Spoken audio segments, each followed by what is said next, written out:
Florian Courbis, Jean-Michel Larquet. Capitaine Larquet, coach Courbis, Florent, de retrouver le président et le chemin de Clairefontaine aussi lundi matin avec l'équipe de France. Pour le temps pour nous de saluer Olivier Pantaloni, l'entraîneur d'Ajaccio, qui a terminé deuxième de la Ligue 2. Bonjour Olivier.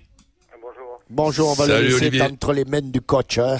Bah écoute, ça me fait plaisir déjà de pouvoir te féliciter sur notre antenne, parce que je suis évidemment ces résultats avec beaucoup de curiosité, beaucoup d'affection, et cette saison, sincèrement, là, je suis époustouflé. Oui, mais on l'est nous aussi, parce que c'est vrai qu'au départ de la saison, à l'entame de la saison, on se pose beaucoup de questions. Ouais, le traditionnel maintien.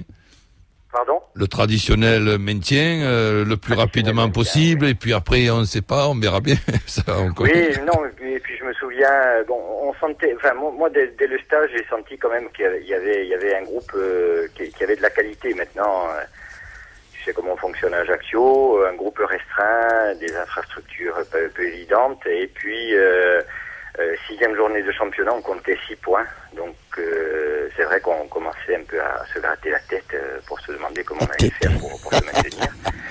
Et puis petit à petit, on a pris confiance en nous, on a réussi des matchs qui nous ont donné cette confiance-là. Je pense. À domicile, c'est souvent, on entend souvent, c'est difficile de jouer à domicile, de faire le jeu de ci, de là, les équipes ils viennent pour se mettre derrière, etc., etc.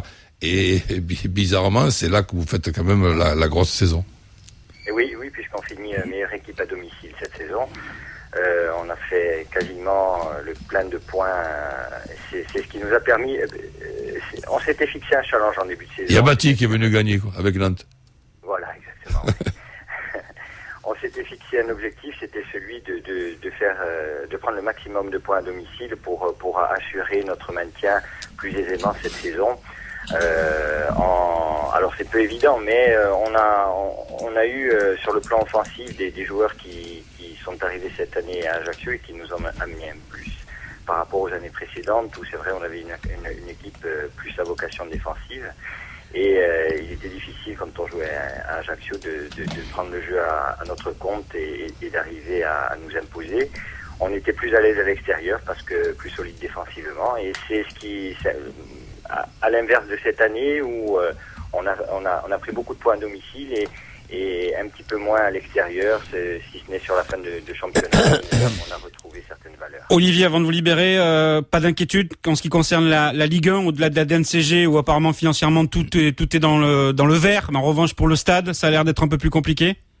Non, mais je pense que ça va aller, parce que la Ligue nous impose certaines normes, logiquement, hein, au niveau de la sécurité, mais il y a le préfet de Corse qui est là et qui réglera tout ça, il n'y a pas de souci. Merci Olivier Pantaloni d'avoir été avec nous, merci beaucoup. Merci, encore bravo, et je te raconte de cette petite vie, il y a le Gazélec qui monte et là c'est... Exactement, et vient Tonon Gaillard qui, avec Franck Ribot, on en parlait tout à l'heure, donc est champion de Ligue 2, 2e Ajaccio, 3e Dijon.